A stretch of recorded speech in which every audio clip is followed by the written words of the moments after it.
Why are a lot of developers copying Hollow Knight's art style? For the most part, I don't think they are. If you're unfamiliar, this is Hollow Knight, and these are some of the games I've seen called Hollow Knight clones. Gleamlight, Aeterna Noctis, Playbound. In my opinion, Gleamlight might be taking too much inspiration from Hollow Knight, but it's honestly hard to tell, because a lot of the similarities stem from good design. In contrast, Aeterna Noctis ought to look more like Hollow Knight, because a few of their design choices makes the game hard to play. And what do I mean by that? Well, let's look at Playbound. There are quite a few similarities between Hollow Knight and Playbound, but I think that most of these similarities stem from both games trying to achieve high readability. In order to understand this, we need to actually explore what readability means. The principles of readability relates to most forms of visual art. It relates to how easy it is for a viewer to digest information in a given painting, scene, or text. It isn't necessarily about whether we can see the information or not, but rather how long it takes us. If we look at a few examples, this image would be easy to digest. In contrast, this image would be hard to digest. Similarly, this image would be easy to digest. This would be hard to digest.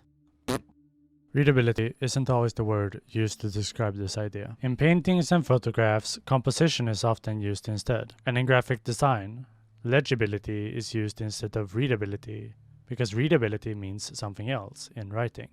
The principle remains the same. How easy is it for the viewer to digest the information that is seen?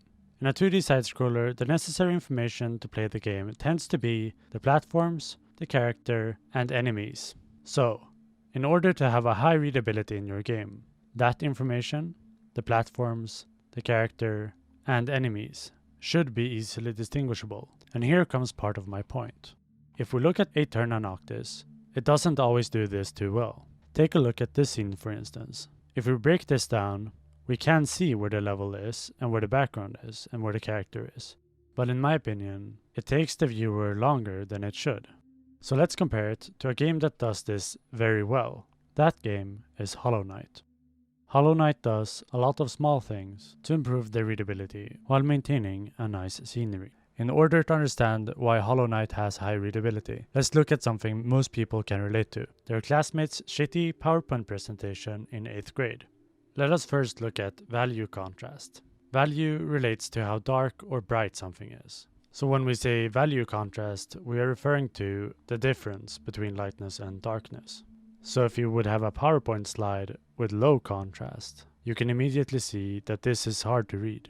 But if we up the contrast, the text immediately becomes easier to read. This essentially tells us that if we want some information to be digested, we should aim to have high contrast. And if we want something to be ignored, we should lower the contrast.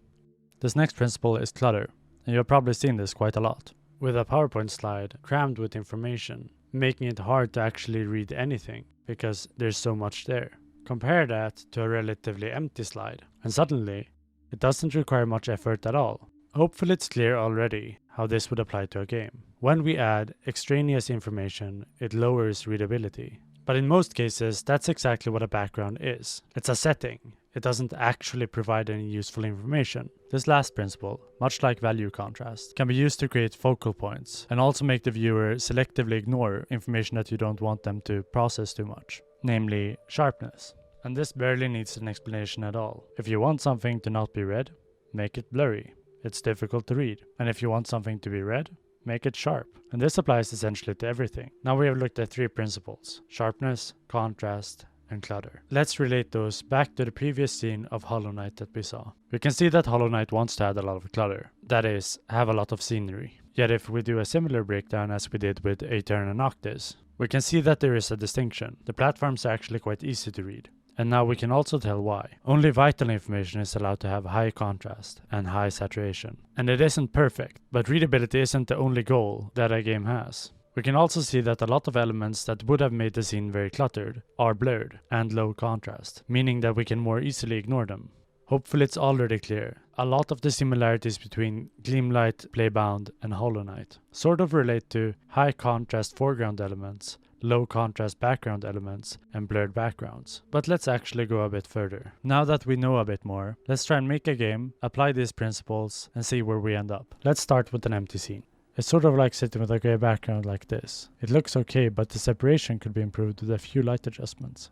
This looks much better.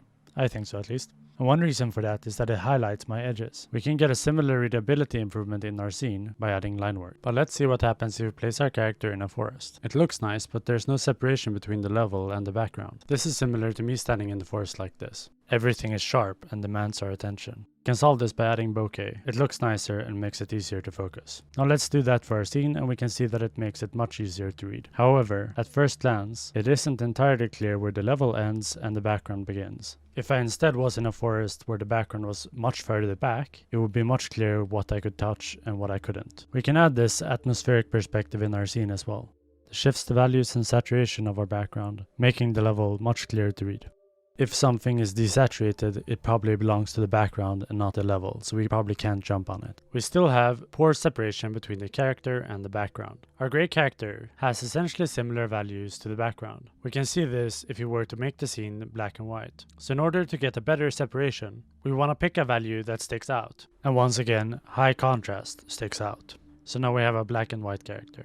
And the black eyes in this scenario has nothing to do with readability, but rather hand animation not being environment invariant. This is our last step. We make our foreground dark. We want a foreground because it adds scale, but it's easy to increase our clutter and have a lot of contrast changes drawing attention. It's also a lot of work drawing all those assets, and you solve these things by making them black. The clutter is reduced, the contrast is reduced, and you don't really have to draw them because they're just silhouettes. Now you have nice readability and your game looks like Hollow Knight. And yes, there are a lot of games that have high readability and don't look like Hollow Knight. Some games might increase their readability using hue or saturation contrast, or simply have too different of a style. I'm simply stating that applying general art principles like bokeh to increase readability shouldn't be frowned upon, but rather encouraged, because we want good games, and not unique but bad ones.